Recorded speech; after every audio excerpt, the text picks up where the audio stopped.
Hey, it's Laura with your latest tech update. Productivity tools are supposed to make you more, productive, right?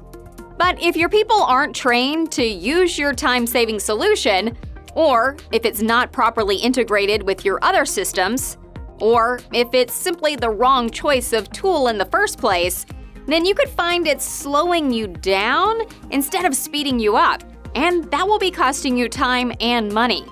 Bringing new technology into your business can be a big step, and there's a lot to take on board. That's why many business owners simply try to avoid it completely and carry on as they were. With professional help and careful planning, you can take your team's productivity to the next level with all the competitive advantages that it brings.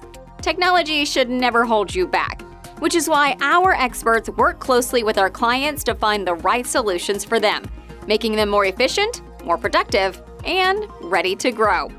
If you'd like us to do the same for you, get in touch. That's your tech update. More next week.